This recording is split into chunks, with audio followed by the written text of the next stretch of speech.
ડાંગના 5 મહારાજાઓની ઉપસ્થિતિમાં સૌપ્રથમવાર ભીલ સ્નેહ મિલન કાર્યક્રમ યોજાયો।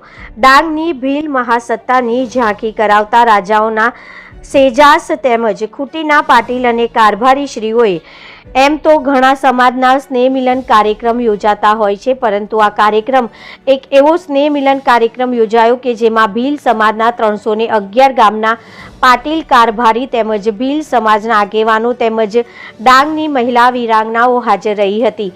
ગરીબ અભણ હોવા છતાં મહિલાઓએ ભીલ સમાજને સંગઠિત કરવા માટે એવું ઉદ્બોધન આપ્યું હતું કે હાજર રહેલા સૌ બુદ્ધિજીવીઓના હોશ ઉડી ગયા।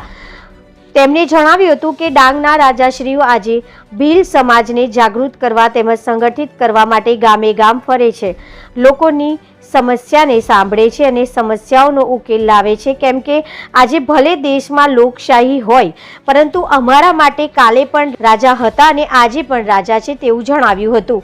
તેમજ રાજાના સેજાસે જણાવ્યું હતું કે આજે પણ અમે રાજાના સૈનિક છીએ। બ્રિટિશ શાસન સાથે થયેલા ઘર્ષણ લોકો ભૂલી ગયા હશે, પરંતુ ડાંગની આદિવાસી ભીલ પ્રજા ભૂલી નથી। આજે પણ અમે જળ જંગલ જમીનને પૂંજનારા લોકો છીએ। વધુમાં તેમણે જણાવ્યું હતું કે ભીલ સમાજને આગળ લાવવા તેમજ સંગઠિત કરવા અમે હંમેશા તૈયાર રહીશું।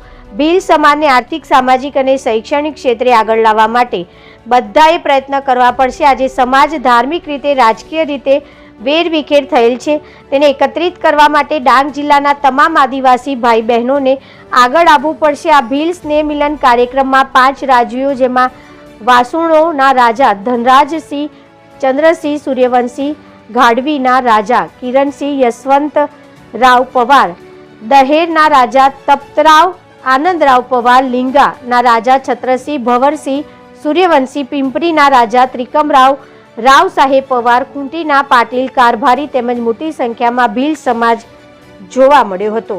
Reporter Vinod Pawar, BN news Gujarati, Dang.